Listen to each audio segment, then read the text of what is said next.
안녕하십니까.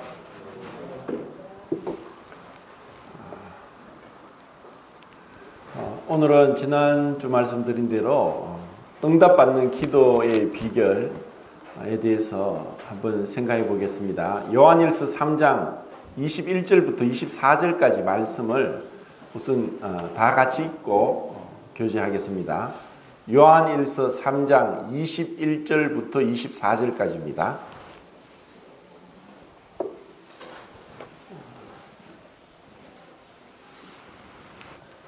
같이 읽겠습니다. 시작.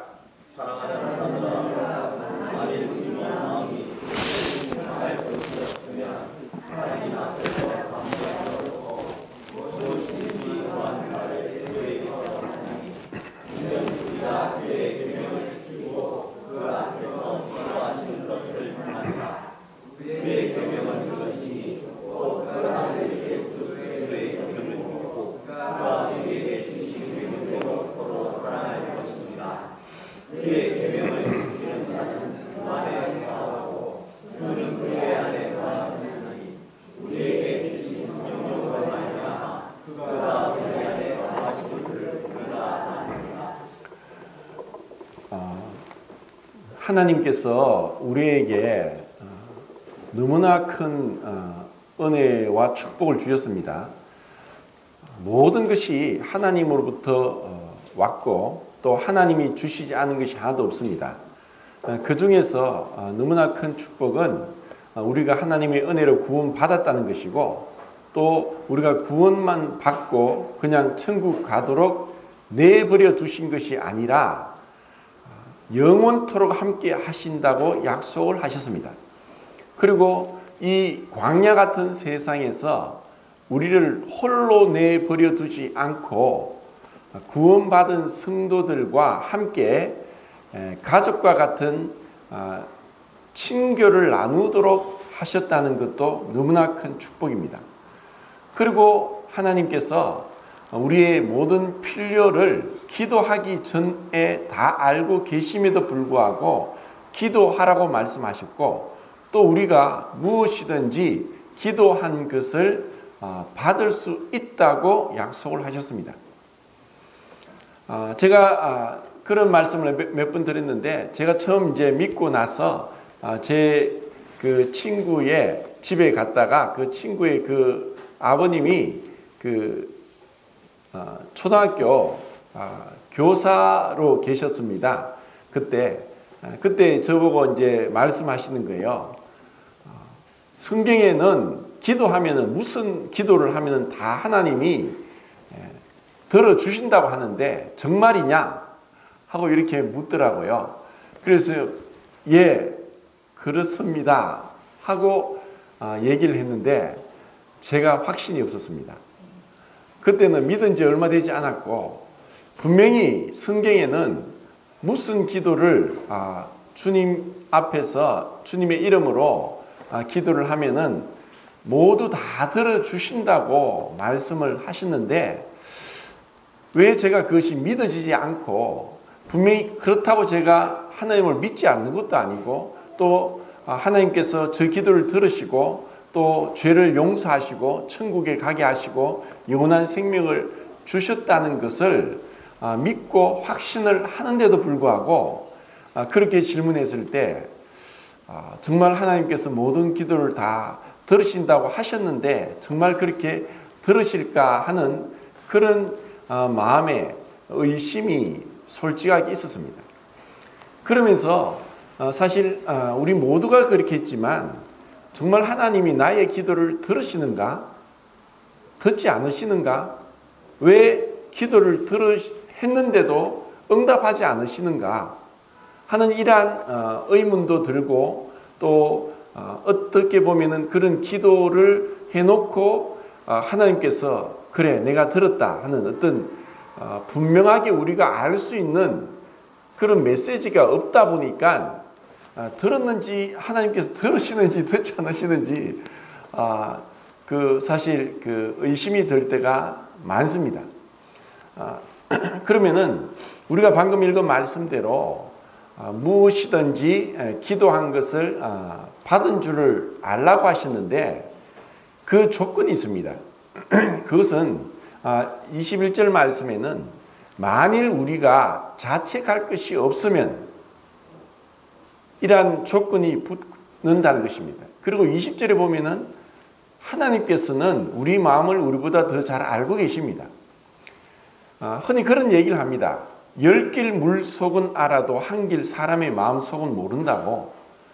그리고 그 사람의 마음은 우리가 얘기하지 않는 이상 절대로 모릅니다. 그리고 사람이 얘기한다고 하더라도 모든 사람들이 거짓말을 너무나 쉽게 천연덕스럽게 또 하다가 보니까 자기도 자기가 거짓말한 줄도 모르고 거짓말하는 경우도 있습니다. 흔히 그런 얘기를 합니다. 사람이 그래도 죽을 때는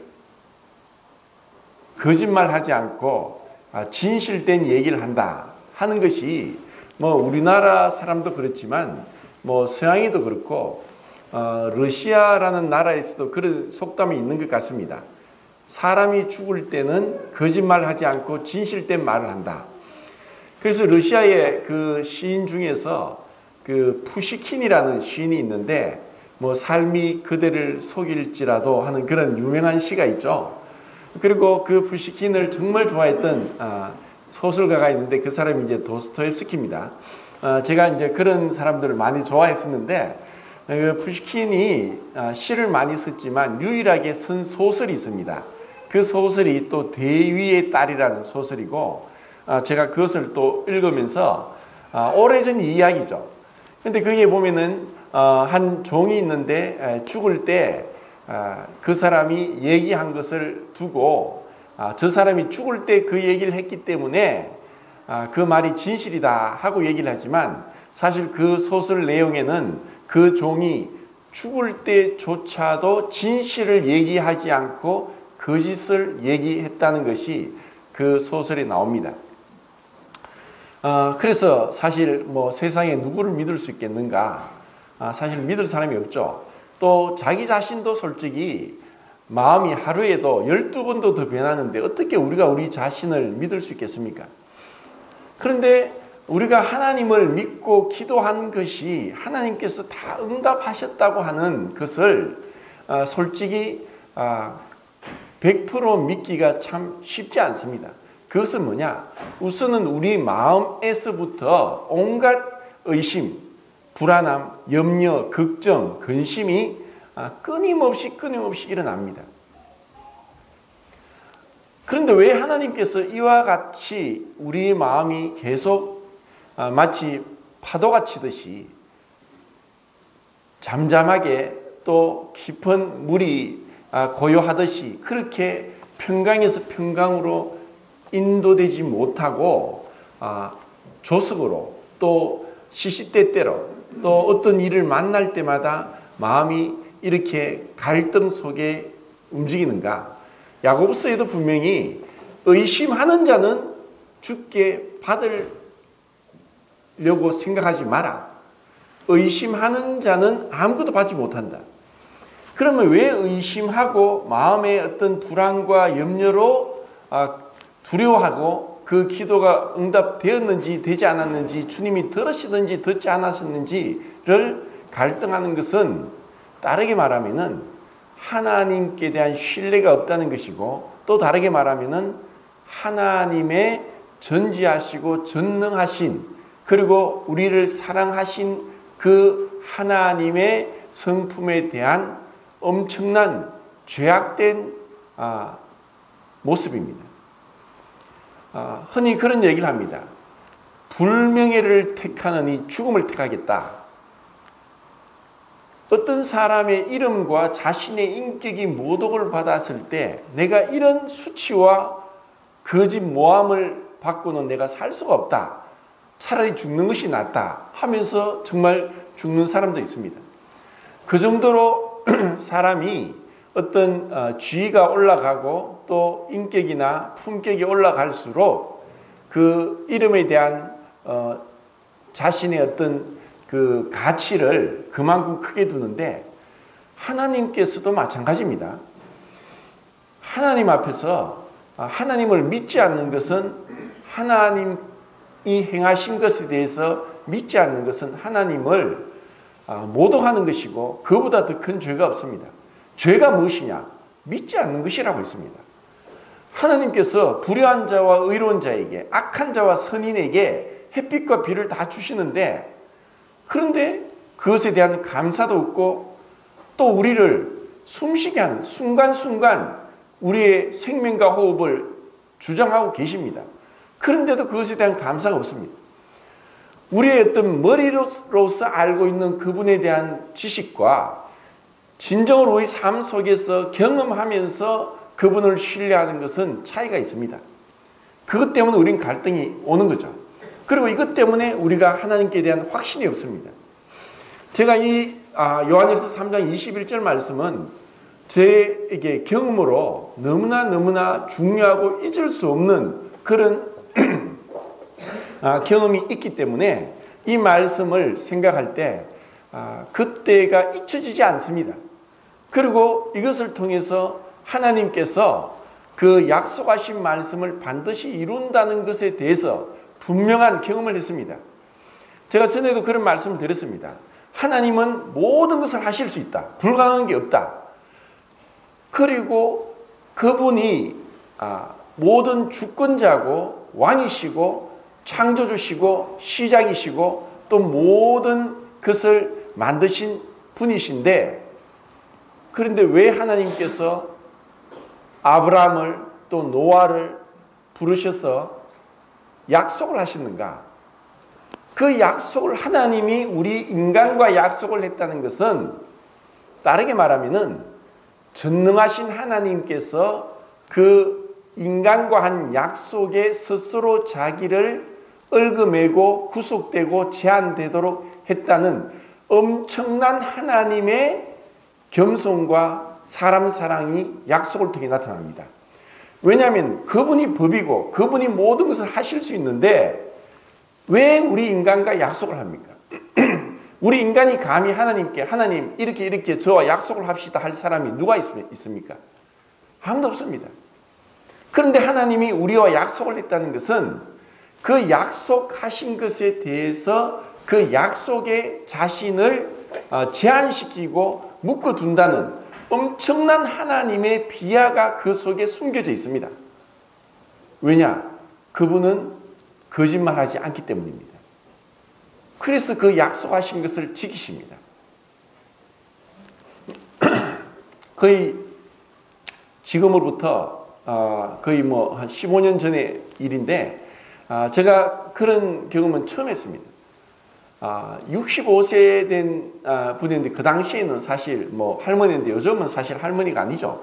왜냐하면 70대도 80대도 정정하시니까 이제 한 90점 넘으면은 이제 노인이다 이렇게 얘기를 하지 90 전까지는 노인이라고 하지 않아야 될 정도로 평균 수명이 우리 길어졌습니다.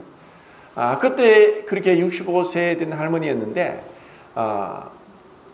제가 처음 만났습니다. 근데 제가 간 것은 귀신이 들렸다고 해서 이제 좀 도와달라고 해서 이제 갔습니다. 근데 제가 가자마자 처음 봤는데 김 목사 왔나 이렇게 얘기를 하니까 제 등골이 오싹했습니다. 그리고 완전히 막 그 옆에서 사이가 몇 명이 젊은 사람이 붙들어도 힘을 감당하지 못하고 또 온갖 욕을 하면서 그런 모습을 보고 기도를 했습니다. 예수 이름으로 명하는 귀신아 물러가라. 이렇게 기도를 한참을 몇 시간을 땀을 흘리면서 했는데 귀신이 나가고 나니까 정상이 되어서 이제 완전히 사람이 180도 바뀌는 거예요. 그래서 이제 기쁜 마음으로 돌아왔는데 그때 밤 9시에 갔다가 한 12시쯤에 1시쯤에 집에 왔는데 또 한 3시쯤 되니까 전화가 왔어요. 귀신이 또 들어왔다는 거예요.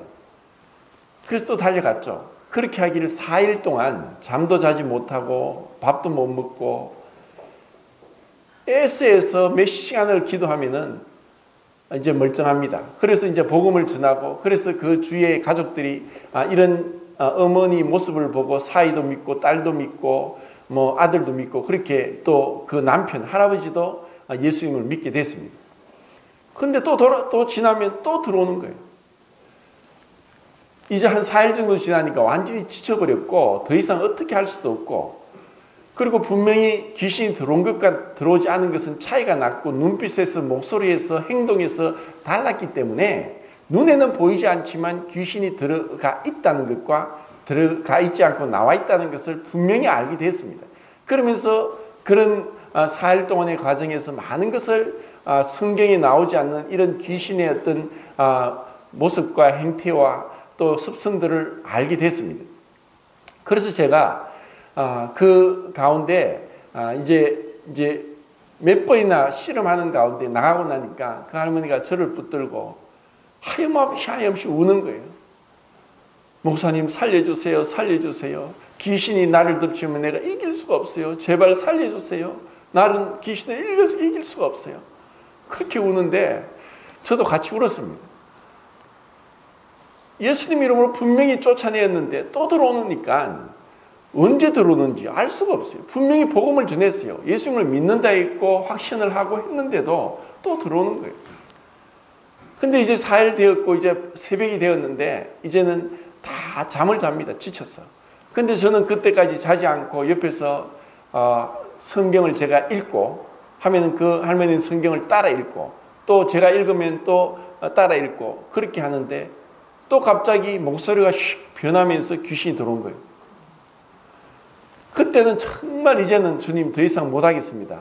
지쳤습니다. 그러면서 간절히 기도를 했습니다. 주님 어떻게 하면 좋습니까? 언제까지 이렇게 해야 되고 이제는 싸울 힘도 없습니다. 지쳤습니다. 그런데 주님이 요한일서 3장 21절 말씀을 생각나게 하는 거예요. 그래서 제가 말씀을 피니까 이 3장 21절 말씀이에요. 만일 우리가 자책할 것이 없으면 무엇이든지 구하는 것을 하나님이 들으신다는 이 말씀을 생각이 나게 하시고 또 보게 하셔서 그래서 제가 할머니한테 이야기했습니다. 할머니 혹시 마음으로라도 누구를 미워하고 원망한 적이 있느냐? 그것이 있으면 지금 고백하고 예수님 앞에 다 고백하고 용서를 받아야 됩니다. 분명히 그 전에 예수님의 십자가의 피로 모든 죄를 용서받았고 그런 확신을 얻었고 성경 말씀을 찾고 다 했는데도 불구하고 마음속에 특별하게 마귀가 우리 마음을 압니다. 20절을 보면 하나님 우리 마음을 다 안다고 했는데 귀신도 우리 마음을 알고 있습니다. 내 아버지, 어머니, 할아버지, 할머니, 정조, 고조 그 윗대 조상들까지 다 알고 있습니다. 그 목소리도 흉내 낼 수 있습니다. 남들은 말 안 하지만 그 귀신은 우리 마음을 다 읽고 있다는 것입니다. 그래서 그 마음에 아직까지 그 원망, 분노, 미움이 주님 앞에 고백되고 처리되지 않았기 때문에 귀신이 또 들어왔던 것입니다. 그렇게 이제 죄를 고백하라고 하니까 자기가 시집 와서 뭐 시댁 식구들, 시아버지, 시어머니, 뭐 시고모, 하여튼 시자 붙는 가족들은 다 자기한테 미움이 되어서 마음으로 원망했어요. 그러기를 15년 동안 그런 거예요. 15년 전에 시동생이 죽을 때 농약 먹고 죽었습니다. 그러니까 귀신만 들어가면은 이 할머니가 그 할아버지한테 형님 이러는 거예요. 자기가 죽은 동생이라는 거예요. 기가 막히지 않습니까? 그렇게 귀신이 속이고 거짓말을 정말 처음부터 끝까지 거짓말입니다. 그래서 그 죄를 고백하고 나니까 이 할머니가 용기가 생기고 그때부터 춤을 추는 거예요. 15년 동안 눌러 있었는데 이제는 벗어나니까 너무 기뻐가 춤을 추는 거예요. 그래서 가족들이 얘기합니다. 우리 엄마가 드디어 미쳤다. 그래서 정신병원에 가야 되겠다. 이러는 거예요. 그래서 제가 그렇게 속단하지 말자. 우리는 지금 모른다. 어떤 일이 일어났는지 모른다. 그런데 왜 할머니가 저렇게 좋아서 몇 시간을 춤을 추는지 덩실덩실 춤을 추는지 난 이해를 못하겠다. 그렇지만 그 행동이나 그 입에서 나오는 말을 통해서 귀신이 나간 것 같으니까 좀 더 기다려보자. 그래서 완전히 정상이 됐습니다. 그리고 예배당에 와서 거의 3일 동안인가 먹고 자고 하면서 예배당에 와서 돌면서 춤을 췄습니다. 이것을 통해서 제가 분명히 깨달은 것은 뭐냐? 우리 마음도 스스로 속일 수 있고 모를 수 있지만 귀신은 우리 마음에 숨겨진 특별한 죄에 대해서 다 알고 있다. 그래서 그러한 것들이 요한일서 2장 1절에 2절에 있는 말씀대로 고백되고 1장 9절부터 있죠. 고백되지 않고 주님 앞에 처리되지 않으면은 마귀가 틈을 탄다. 그리고 이것으로 인해서 하나님께서 우리의 기도를 듣지 않으신다. 왜냐? 이사야서 59장 1절에 주께서 뭐 귀가 둔하여서 우리 기도를 듣지 않으시는 것도 아니고 또 뭐 팔이 짧아서 우리를 구원하지 못하는 것도 아니고 다만 너희 죄가 하나님과 너희 사이를 갈라지게 해서 하나님께서 우리 기도를 듣지 않으신다고 말씀합니다.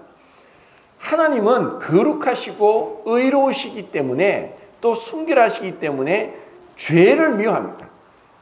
우리 사람도 어떤 더러운 것, 냄새나는 것, 또 거짓된 것, 위선적인 것 그런 것을 볼 때 우리도 마음으로 싫어하고 고개를 돌리고 하지 않습니까? 그런데 하나님은 완전한 의로움과 거룩함과 진실됨 가운데 있기 때문에 조금의 죄도 용납하실 수 없고 그것을 싫어하시고 혐오하시고 심판하실 수밖에 없습니다. 그래서 우리의 죄가 얼마나 끔찍하고 그 죄에 대한 분노가 십자가에서 나타났습니다. 왜 하나님께서 그 아들을 죽는 데까지 내어주셨는가? 왜 아들을 그렇게 끔찍한 고통 가운데 죽도록 하셨는가? 그것은 우리의 죄가 그렇게 크고 도저히 용서받지 못할 우리 스스로는 그 죄를 이길 수 없고 처리할 수 없고 깨끗하게 할 수 없다는 것입니다. 그 죄를 그 십자가를 통해서 하나님의 죄에 대한 분노, 진노가 어떠한 걸 알게 됩니다. 그런데 우리가 정말 예수님을 믿고 나서 얼마나 진실되고 깨끗한가. 제가 지난주에 전국 장로 수양회 경기도에 사는 그 장로 수양회 3박 4일 갔다 왔습니다. 실제로 이제 둘째 날 갔으니까 3일 동안 있었네요. 그곳에서 이제 한 방에 같이 있었던 분이 지금 60대 장로 일을 하는 형제님이셨는데 자기가 20년 전까지는 엄청난 부잣집에서 정말 한 주먹 하면서 살았답니다. 그런데 그분이 자기가 하던 사업이 망하고 나서는 자살하려고 칼을 4개를 만들었답니다. 4개의 칼을 만들어서 그걸로 죽으려고 했는데 하나님께서 복음을 듣게 하시고 구원받게 했습니다. 완전히 이제 변화됐죠.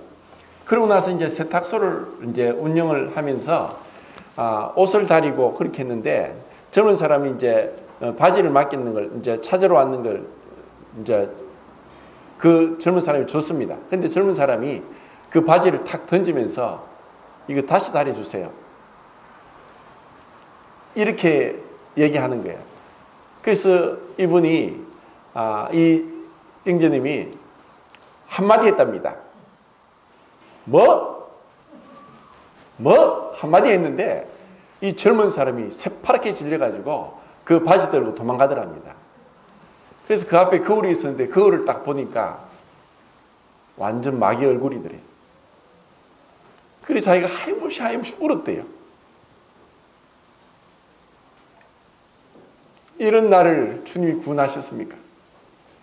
내가 구원받았는데도 아직까지 내 안에 이런 마귀 같은 모습이 있습니까? 그래서 지금은 이제 청년들을 돌아보고 또 가르치고 하는 일을 하는데 청년들에게 그런 얘기를 한답니다. 예수님께 순종하고 따라가는 것이 뭐냐? 자, 만약에 너희들이 길을 가다가 손에 잡고 있던 쓰레기를 길바닥에 버렸다. 그리고 지나가다가 혹시나 조금이라도 마음에 이러면 안 되지 하는 조금의 마음의 양심의 가책이 조금이라도 있다면은 그냥 가면 안 된다. 돌아서서 네가 버린 쓰레기를 주워서 가지고 쓰레기통에 버려라. 이것이 주님을 따라가는 것이고 주님이 기뻐하는 거다. 이렇게 가르친답니다. 그분이 큰 죄악 가운데서 구원받았기 때문에 죄가 무엇인지를 아는 거예요. 우리가 구원받고 나서 이 죄를 너무나 쉽게 이기는 거예요. 여호와를 경외하는 것은 악을 미워하는 것이다 했습니다.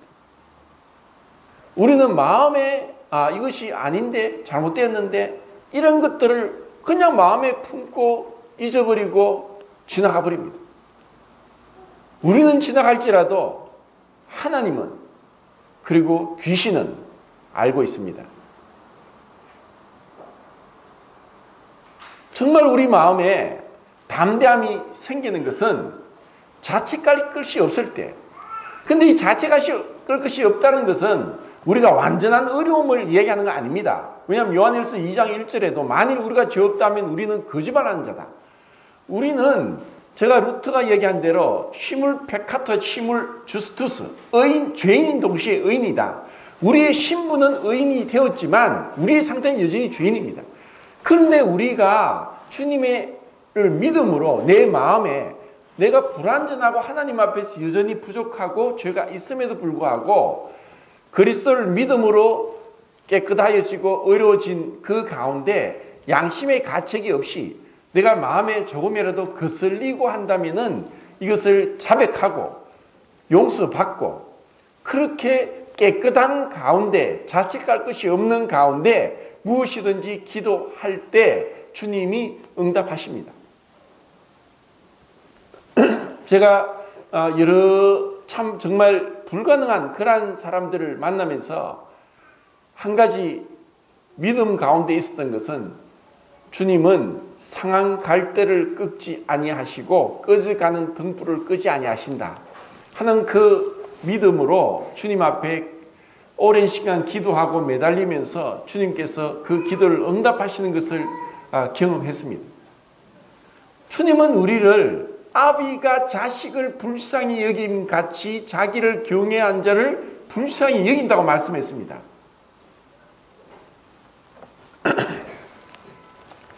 마태복음 7장 7절부터 11절까지는 제가 말씀드리겠습니다. 찾지만 나중에 찾아보십시오. 구하라 그러면 너희가 얻을 것이요 찾으라 그러면 너희가 찾을 것이요 두드리라 그러면 너희에게 열릴 것이니 구하는 이마다 얻을 것이요 찾는 이마다 찾을 것이요 문을 두드리는 이마다 열릴 것이니라. 너희가 하물며 악할지라도 자식이 떡을 달란데 돌을 주며 너희가 악할지라도 자식이 생선을 달라 하는데 정가를 줄 자가 있겠느냐? 하물며 너희가 악할지라도 자식에게 좋은 것을 줄 줄 알거든 하늘에 계신 너희 아버지께서 구하는 자에게 좋은 것을 주시지 않겠느냐라고 말씀하십니다. 우리는 악할지라도 사람들이 손가락질을 받을지라도 자기가 사랑하는 사람, 자기 자식에게는 좋은 것을 주지 자식이 떡을 달라는데 돌을 줄 미친 부모가 어디 있습니까? 자식이 생선을 달라는데 정가를 줄, 뱀을 줄 미친 부모가 어디 있습니까? 그러면 정신병원 가야죠.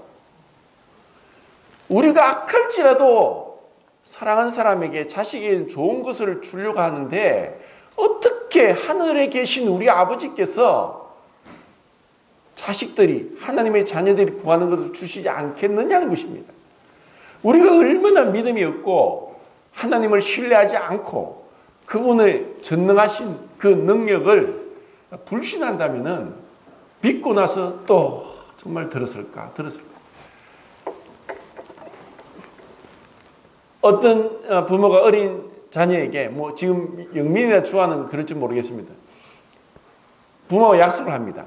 그런데 약속을 해놓고 또 가서 묻습니다. 엄마 아빠 약속했는데 그 약속 지켜야죠. 그래 엄마가 약속 지킬게. 그 좀 있다가 또 와서 엄마 아빠 그 약속했는데 약속 지킬 거야 안 지킬 거야? 엄마가 지킨다 했잖아. 기다려. 계속 와서 엄마 아빠 약속 지킬 거야 안 지킬 거야? 묻는 것은 아직 믿지 못하기 때문입니다. 계속 그렇게 물으면 내가 지킨다고 했잖아 하면은 결국 얼마나 화가 나겠습니까? 하나님께서도 마찬가지입니다.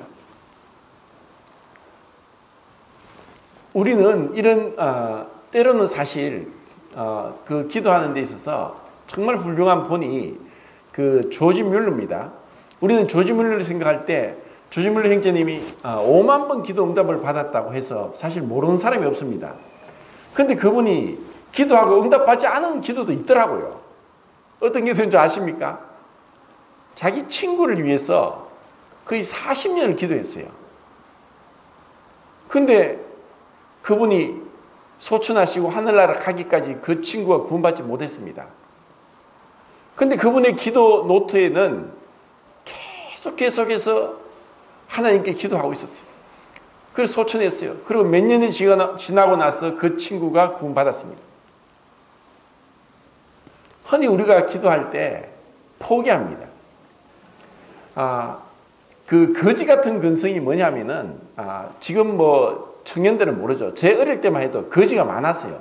능마죽이라 그랬고 큰 뒤에 바구니 메고 찢게 들고 다니면서 휴지나 병이나 깡통이나 주워서 그렇게 생활하는 능마주의, 또 아니면 아무것도 없이 이제 한 푼 줍쇼 하면서 이제 동냥하는 그런 사람이 있었는데, 그런 사람이 집집마다 다니면서 동냥도 하고 있어요. 근데 그분들이 오면은 한 푼 줍쇼 하는데 뭐 가게나 이런 데 가서 달라고 해도 안 주고 무시하고 없다 하고 큰 소리 치고 하면은 그냥 가버립니다. 그들은 안 주면은 못 받는 거예요. 그런데 우리가 하나님께 기도하는 것은 거지 같은 입장에서 거지로서 하나님께 기도하는 게 아니라는 겁니다. 달라고 했는데 안 주면 포기하는 것은 그 믿음이 아니고 자녀가 아니고 거지 같은 고아입니다. 하나님이 정말 살아계시고 모든 것을 아시고 하면은 우선은 우리가 습관적으로 기도하는 것을 배워야 되고, 그리고 제가 작년에 기도에 대한 35시간 동안 말씀을 드렸습니다. 근데 기도할 게 교제할 게 많았는데 더 하지 못한 것은 제가 계속 이 부분을 다른 성경에서 또 다르게라도 충분히 교제할 수 있다고 생각해서 이제 그 35번의 끝을 냈습니다. 자, 요한복음 14장 보겠습니다. 오늘 아침에 제가 올린 말씀인데 14장 21절.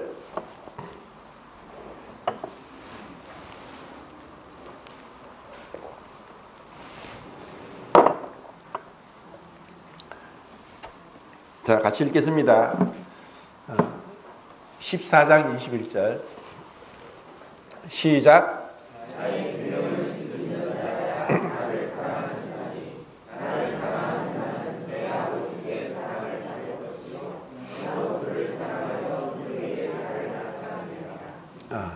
여기서 그에게 나를 나타내리라 하는 이 말씀은 참 중요한 말씀입니다. 그분이 우리에게 어떻게 나타나시는가? 하나님이 아브라함을 부르시고 사라에게 말씀하시기를 내가 명년 이맘때에 다시 오리라, 나타나리라. 그리고 그 말씀으로 임하신 그 말씀이 이루어지고 성취되는 것. 하나님은 말씀이시고 우리가 그 말씀을 의지하고 나갈 때 그분의 전능하심을, 신실하심을 나타내십니다.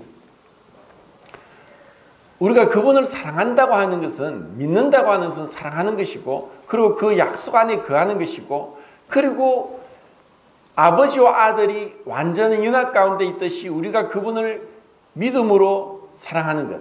이것을 누가 얘기했습니다. 믿음은 그 뿌리가 되는데 그 열매가 사랑이다. 사랑하는 것을 볼 때 그 뿌리인 믿음을 볼 수 있다. 믿는다고 하면서 사랑하지 않는 것은 믿는 것이 아니다. 마귀도 하나님이 한 분인 줄 믿고 두려워 떨지만 순종하지 않고 사랑하지 않습니다. 전에도 말씀드렸듯이 스캇 펫이라는 정신과 의사는 하나님을 믿지 않는 사람인데 이 귀신 들린 사람들을 정신병으로 분류하지 않고 또 다른 인격이 침입한 것으로 알고 치료를 어떻게 하느냐. 사랑하면은 귀신이 물러간다는 것을 경험하고 사랑으로서 치유를 하더라고요. 그런데 우리가 정말 예수님을 이름으로 쫓아내는 것은 어떤 의미로는 그 사람을 사랑하는 것이고, 그리고 하나님을 사랑하는 것이고, 그리고 약속의 말씀을 믿음으로 그 말씀을 믿고 확신 가운데 기도하면은 하나님께서 들으신다는 그 믿음으로 기도할 때 주님은 분명히 자신을 나타내십니다. 그리고 15장 7절 또 읽겠습니다. 15장 7절 시작.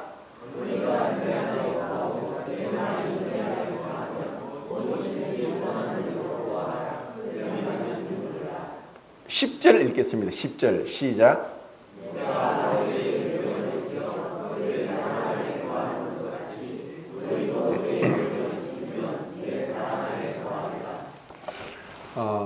정말 하나님은 우리에게 엄청난 백지수표를 주셨습니다. 우리가 주님 안에 거하고 주님이 우리 안에 거하시는 것은 그분의 계명을 지키는 것이고, 그분 앞에 거리낌 없이 마음에 자책할 것이 없이, 또 혹시 마음으로라도 조금이라도 마음에 잘못된 생각들을 내어버리는 것입니다. 그래서 그것을 마음에 혹 자책할 것이 무엇인가 하는 어떤 시금석은 이미 유대인들에게 주셨고 우리에게도 주셨습니다. 그것이 뭐냐? 십계명입니다. 이 십계명은 우리가 이 의롭다함을 얻기 위해서 십계명을 지켜서 의롭다함을 얻을 육체는 아무도 없습니다. 어떠한 사람도 어떠한 육체도 십계명을 지켜서 의롭다함을 얻을 수 없습니다. 다르게 말하면 십계명을 지킬 수 없습니다. 온 율법을 다 지키다가도 하나에 그치면 모두 범한 자가 되고, 또 모든 율법을 항상 행하고 지키지 않으면 저주 아래 있다라고 했기 때문에 그 갈라디아서 3장 20절과 야고보서 2장 10절 말씀에 볼 때 우리는 율법으로 의롭다함을 얻을 수 없습니다. 그런데 우리가 예수님을 믿음으로 의롭다함을 얻게 되었다면 이제 이 율법은 우리에게 더 이상 어떤 효력이 없고 무익한 것이 아니라, 우리가 예수님을 믿음으로 이제 율법을 행할 수 있는 능력을 부여받게 되었습니다. 그 능력이 바로 하나님의 영, 그리스도의 영, 성령님입니다. 우리 안에 오시면 로마서 8장의 말씀대로 육신이 연약하여 할 수 없는 그것을 하나님이 하시나니 곧 그 아들의 영을 우리 마음에 보내셔서 육신을 따르지 않고 그 아들의 영을 따르는 자에게 율법의 요구가 이루어지게 하려 하심이라 라고 했습니다. 율법의 요구가 뭐냐? 십계명의 요구가 뭐냐? 그 십계명은 한마디로 사랑입니다. 하나님 사랑과 사람 사랑입니다. 자, 한 가지씩 간단하게 살펴보겠습니다. 1계명은 내 마음과 온 마음과 뜻과 정성을 다해 하나님을 사랑하라. 이것이 1계명부터 4계명까지 요약이라 할 수 있습니다. 우리가 마음과 뜻과 힘과 정성을 다해서 하나님을 사랑하느냐? 하나님은 그렇게 온전한 힘을 다해 사랑받으실 분이고 우리가 그렇게 사랑해야 됩니다. 그런데 우리가 하나님을 사랑을 하는데 방해되는 게 뭐냐? 많습니다. 돈, 세상, 쾌락, 자기 자신, 자아. 이러한 것들이 하나님만을 온전히 사랑하지 못하도록 방해하고 있고, 이러한 것들을 우리는 습관대로 잊어버리고 하나님을 사랑하지 않고 내가 눈에 보이는 것을 더 따라갈 때, 하나님보다 더 높이고 더 사랑하고 더 시간 많을 뺏기고 또 더 많이 생각한다면 그것은 우상입니다. 1계명, 2계명을 어기는 것입니다. 우상은 멀리 있는 것이 아닙니다. 우리 마음이 너무나 쉽게 침투해서 하나님 자리를 빼앗도록 합니다. 마귀가 거짓말하고 속입니다. 또 우리 자체의 내재된 죄의 욕망으로 인해서 우리가 하나님을 사랑하는 것보다 쾌락을 더 사랑하고, 하나님을 사랑하는 것보다 자기를 더 사랑하고, 하나님 말씀을 순종하고 따르기보다 자기 생각을 더 따르고, 하나님 말씀 안에서 안식하고 기뻐하고 그 안에 거하면서 행복해하기보다는 현실에 눈에 드러난 것으로 인해서 두려워하고 염려하고 걱정하는 것이 하나님을 사랑하지 않는 증거입니다. 우리는 지금 사실 정말 축복된 가운데 삽니다. 우리의 빈곤은 상대적인 빈곤입니다.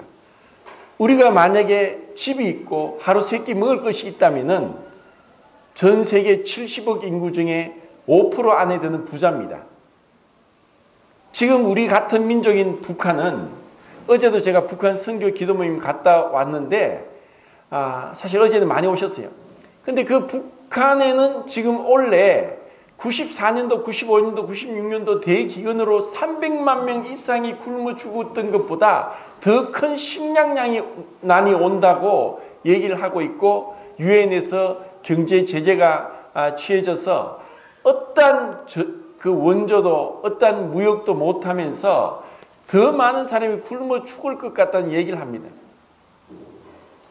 그냥 하루에 겨우 한 끼 되는 양을 하루 강냉이 옥수수를 주는 게 답니다. 그런데도 우리가 이런 것을 보면서도 감사할 줄 모르는 거예요. 더 높은데 더 많은 걸 봐요. 제가 재작년에 미얀마 갔을 때도 눈물 날 정도로 가난한 거예요. 이런데 어떻게 사느냐. 제가 어릴 때 60년대 그 모습 같아요. 정말 우리에게 하나님 앞에 어떤 경우에라도 욥처럼 그분이 나를 죽이실지라도 나는 하나님을 신뢰하겠습니다. 왜냐? 그분과의 신뢰관계가 분명히 되고 그분의 어떠함을 알게 된다면은 현실이 어떨지라도, 그래서 믿음의 선진들은 목에 칼이 들어와도 이 세상이 감당치 못할 자들이었다. 순교당하는 가운데도 그들은 기뻐했고 즐거워했고 주님 감사합니다. 우리에게 그와 같은 주님에 대한 신뢰가 있다면, 그리고 주님이 우리에게 소망 가운데 기가 막힐 도저히 상상하지 못할 하늘의 영원한 집을 예비한 것을 조금이라도 본다면은 우리에게 감사가 기쁨과 찬양이 넘치지 않겠습니까? 우리가 그것을 생각해야 됩니다. 그리고 그렇게 아니할지라도 그분은 나를 버리지 않는다. 그분은 나를 배반하지 않는다. 세상 사람이 다 나를 배반해도, 나를 손가락질해도 나의 주님은 나를 버리지 않는다.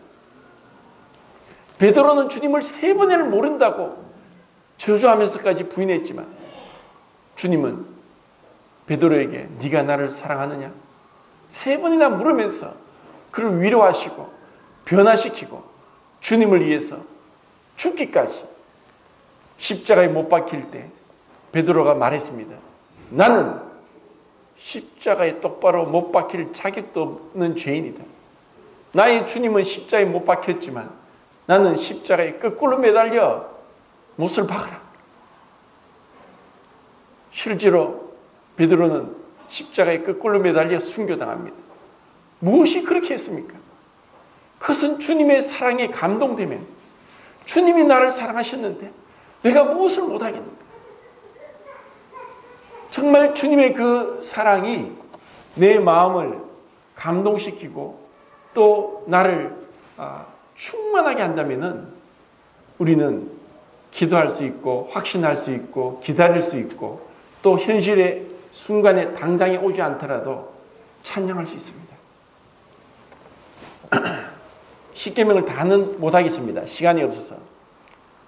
내 부모를 공경하라. 사실 이것도 사실 쉽지 않습니다. 김병에 효자 없다. 계속 부모가 힘들면. 지난주에 제가 유삼열 부처님과 수치능 부처님한테 저희 자매와 같이 찾아갔습니다. 오랫동안 집 안에만 계시고 또 많이 이렇게 야이시고 참 이렇게 얼굴이 좀 어둡고 그러신 거예요.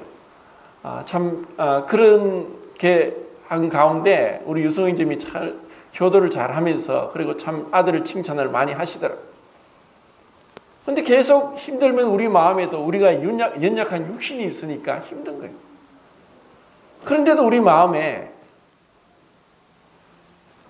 말씀대로 이렇게 부모를 공경하는 것이 쉽지 않습니다. 우리는 그렇게 본질적으로 쉽지 않은 거예요.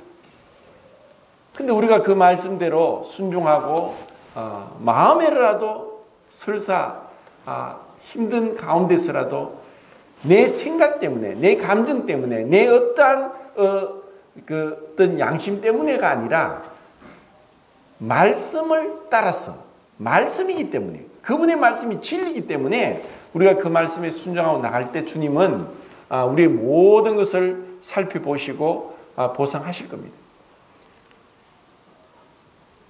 얼마 전입니까? 6계명 살인하지 말라 했는데 낙태죄가 죄가 아니라고 헌법재판소에서 통과됐습니다. 하나님을 믿지 않는 어떤 사람이 이야기합니다. 교회 다니는 사람 그냥 이런 상황에 가만히 입 다물고 있으면 교회 문 닫아라. 이런 조롱조로 얘기합니다. 살인이 공공연하게 죄가 아니라고 분명히 뱃속의 아이도 생명입니다. 그런데 인간의 편의상 이미 몇 년 전에는 7계명 간음하지 말라. 간음이 죄가 아니라고 헌재에서 판결이 났습니다. 이제 낙태도 죄가 아니라고 판결이 났습니다. 지금 우리는 그런 시대에 살고 있습니다. 양심도 무시하고 하나님 법도 무시하고 인간의 편한대로 포스트 모더니즘, 상대주의, 다원주의에서 절대적인 것은 없다. 우리 원대로 하면 된다. 이미 미국에는 공공 건물의 화장실은 남녀 구분이 없습니다. 유럽과 영국은 이미 무너졌습니다. 우리는 지금 소돔과 고모라 같은 세상에서 이렇게 악한 세상에 있으면서 우리가 물에 깨구리를 넣고 물을 천천히 끓이면은 깨구리가 헤엄치다가 죽습니다. 물이 뜨거워진도 모르고. 우리는 그런 세상 가운데 살고 있습니다.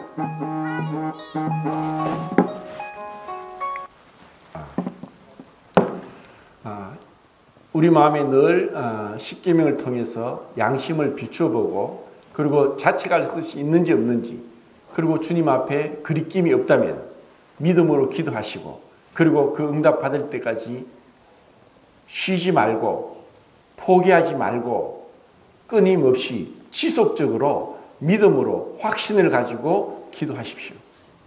하나님은 신실하신 우리를 사랑하시는 우리 아버지입니다. 우리가 그분의 자녀라면은 그분 앞에 이런 믿음으로 구하면서 믿음이 연단되고 성장되고 그리고 더 큰 것을 구하면서 자기 자신뿐 아니라 다른 사람들을 위한 중보 기도에 힘을 다해 기도하길 바랍니다. 금요일마다 이제 기도하시는 분들이 꽤나 이제 정착이 되어서 꾸준하게 나옵니다. 참 감사가 됩니다.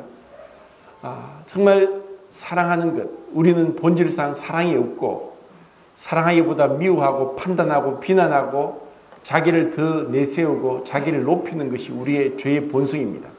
근데 이것을 교회 안에서 정말 주님이 우리 같은 자를 위해서 자기를 버리시고 희생하시고 사랑하셨듯이 우리가 그 마음을 배우고 알아가는 것 그리고 기도를 통해서 그분과의 살아시고 참되신 그분과의 진실된 교제를 하고 그분을 알아가는 것 그것이 바로 이 땅에서 하늘나라고 천국입니다. 주님이 이미 우리에게 그것을 허락하셨습니다. 너무나 감사가 됩니다. 이 기도를 쉬지 말고 그리고 믿음으로 응답받는 기도를 통해서 주님께 영광이 되기를 바랍니다. 감사합니다.